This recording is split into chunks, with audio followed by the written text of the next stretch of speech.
You are a millionaire. At least that's what the numbers say. Your home is worth more than $1 million. The real estate apps confirm it every month. Your neighborhood is desirable. The market is strong. On paper, you've already won the game of capitalism. But right now, you're standing in your kitchen staring at a $60 utility bill, and your chest is tightening. You're doing quiet mental math. If I pay this today, can I still buy groceries this week? Should I skip the premium coffee and buy the cheaper one? You aren't poor. But somehow, you feel completely, devastatingly broke. This is the quiet financial contradiction spreading across America. A strange new form of poverty where people technically have wealth, but can't actually use it. And if you aren't careful, you could end up in the exact same trap. Meet David and Linda. They're 66 years old. For 35 years, they followed every single instruction in the American Dream Handbook. They worked stable jobs. They avoided risky investments. They saved carefully.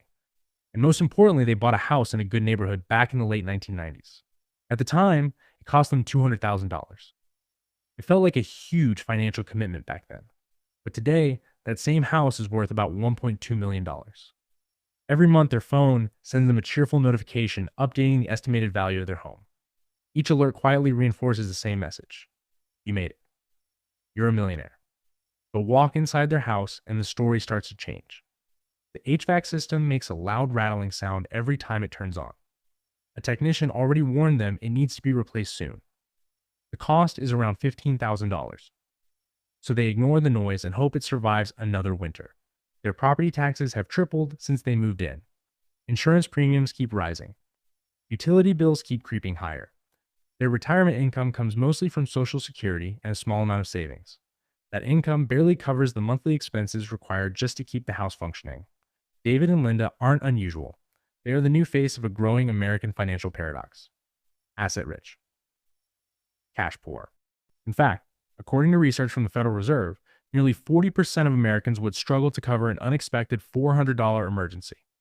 Even people who technically have high net worth often live one repair bill away from financial stress. The reason this happens is surprisingly simple. Net worth and usable money are not the same thing. Your net worth is a number on paper. It's the theoretical value of everything you own. But cash flow is something completely different. Cash flow is what determines whether you sleep peacefully when a bill arrives in the mail. And this is where the illusion begins. When people see the value of their home rising, their brain experiences something economists call the wealth effect. It's a psychological phenomenon where rising asset prices make people feel richer, even if their actual spending power hasn't changed. Your house goes from $500,000 to $1 million. Your brain interprets that increase like a financial victory. You feel safer, more successful, more secure. But here's the uncomfortable truth. You cannot eat a roof. You cannot break a piece of brick off your chimney and trade it for groceries. You cannot send your mortgage statement to the pharmacy and ask them to accept it as payment. Your home equity looks like wealth. But until you sell it, it's locked inside the walls. This is what financial professionals call the illiquidity trap. Imagine two people who both have $1 million. The first person has it inside a brokerage account. If they need $10,000 for a medical expense, they open their phone, sell a small portion of investments, and the money appears in their bank account within days. The second person has $1 million inside their home. If they need $10,000, they face a completely different reality. They have to apply for a loan. They have to convince a bank they qualify to borrow against their own property. Or they have to sell the house entirely. That process can take months and cost tens of thousands in fees. In other words, both people are technically millionaires. But only one of them actually has financial flexibility. The second person is wealthy on paper, but financially fragile in real life. And yet the trap is even deeper than the math. Because the real barrier isn't financial, it's emotional. A house is never just a building. It's where your kids took their first steps. It's where birthdays were celebrated and holidays were spent. It's where memories quietly accumulate year after year. The small marks on the walls showing how tall your children grew. The neighbors who waved every morning. The familiar creak in the staircase you learned to ignore. When someone suggests selling that house, it doesn't feel like a financial decision. It feels like surrender. It feels like closing the most important chapter of your life. So many people stay. They remain inside houses worth over $1 million while living extremely cautious lives. They lower the thermostat to save money. They delay medical checkups. They skip vacations. They quietly trade their lifestyle for the ability to say they still own the house. In some cases, they are protecting an inheritance for children who would actually prefer their parents enjoy their retirement. Meanwhile, a quieter group of people are doing something that looks like failure on the outside. They downsize, they sell earlier than expected, they move into smaller homes or modern apartments. Their neighbors might assume they lost money. But in reality, these people often gain something far more valuable: freedom. By converting home equity into liquid savings or investments, they remove the constant financial pressure created by a large property. Instead of maintaining a house, they begin maintaining their peace of mind. Because true wealth isn't measured by how impressive your house looks from the street. True wealth is measured by how relaxed you feel when life becomes unpredictable. If a surprise bill arrives tomorrow, could you handle it easily? Could you help someone you love in an emergency? Could you take a trip without worrying about every dollar? If the answer is no, then the number on your net worth statement might not mean as much as you think, because the ultimate goal of money was never status. It was freedom. Freedom from anxiety, freedom from constant financial pressure, freedom to live without calculating the cost of every small decision. A house can be a wonderful place to build a life, but it was never meant to be the life itself. The most dangerous financial trap in modern America isn't poverty, it's the illusion of wealth. Because the goal was never to look rich. The goal was always to be free. Almost nobody talks about. Because the illusion of wealth doesn't just affect retirees like David and Linda. It's quietly spreading to younger generations as well. Across America, millions of people are chasing the same milestone: buying a home, owning property, building equity. For decades, this was considered the ultimate financial achievement. Your parents told you to do it. Financial advisors repeated it. Politicians encouraged it. Buy a home. Build wealth. And to be fair, that advice wasn't wrong. But the world where that advice was created is not the same world we live in today. In the past, housing prices and incomes moved somewhat together. Homes were expensive, but still reachable. Today, the gap has widened dramatically. In many cities, home prices have doubled or even tripled in just a couple of decades. But incomes didn't rise nearly as fast. So people stretched. They took bigger mortgages, longer loan terms, higher monthly payments, all in the hope that one day the house would make them wealthy. And on paper, many of them succeeded. Their property value increased. Their net worth increased. But their day-to-day financial life often became more fragile. Because a house is not just an asset. It's also a responsibility. A roof eventually needs replacing. Pipes break. Electrical systems age. Property taxes increase. Insurance premiums adjust. Maintenance never truly ends. Owning a house is like owning a machine that constantly requires attention and money to keep running. When everything is going well, it feels like a smart investment. But when income becomes tight or unexpected expenses appear, that same house can quietly become a source of pressure. This is why some financial planners have started asking a different question. Not, how big is your house? But how flexible is your life? Financial flexibility is the ability to adapt, to handle surprises, to take opportunities when they appear, to support your family when they need help, to rest when you're exhausted, to say yes to experiences instead of constantly calculating costs. And flexibility rarely comes from impressive assets. It usually comes from liquidity, cash, savings, investments that can be accessed when needed. The kind of financial cushion that lets you breathe easier when life becomes unpredictable. Because life always becomes unpredictable. A medical emergency, a job loss, a family crisis, a sudden opportunity to move somewhere new. These moments don't wait for the perfect financial plan.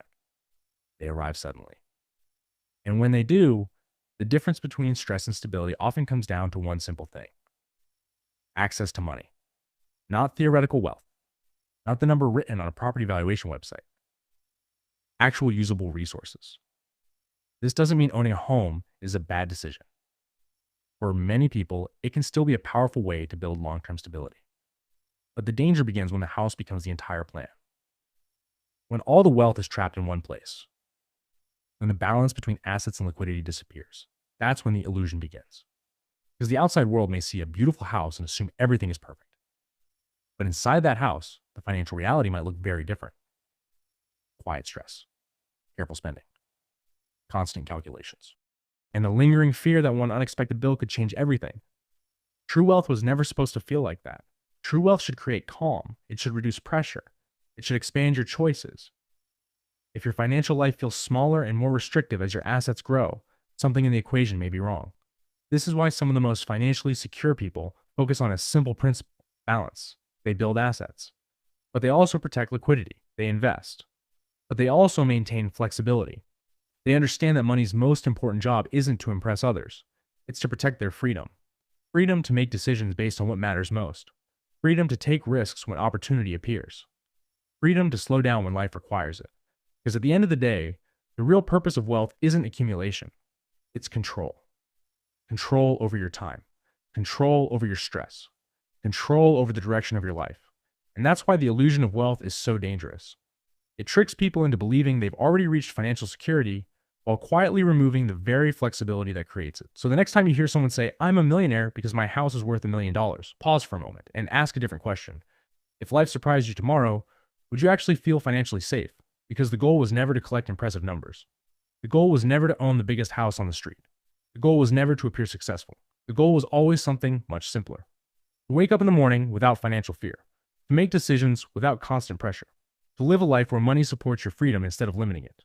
And if you found this idea valuable, if you want to understand the hidden financial forces shaping modern life, then this channel is exactly where those conversations continue.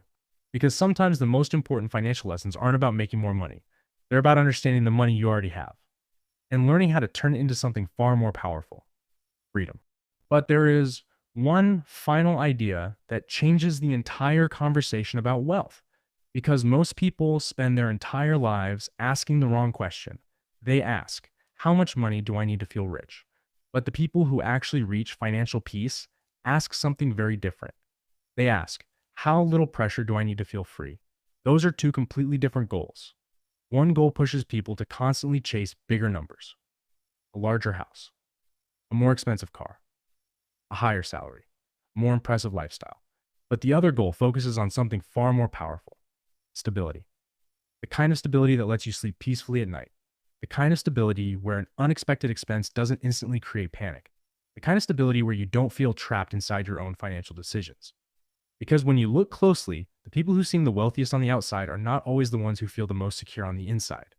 Sometimes the person living in the largest house on the street is also the person carrying the most pressure, the largest mortgage, the highest taxes, the biggest expectations, and the least room for error.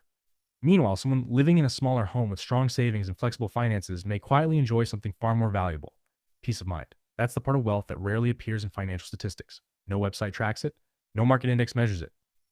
But in real life, it might be the most valuable financial asset a person can have. The ability to wake up in the morning without a constant background fear about money. The ability to handle surprises without everything falling apart. The ability to choose how you spend your time instead of being forced by financial pressure. Because at its core, money was never meant to be a scoreboard. It was meant to be a tool that gives you options.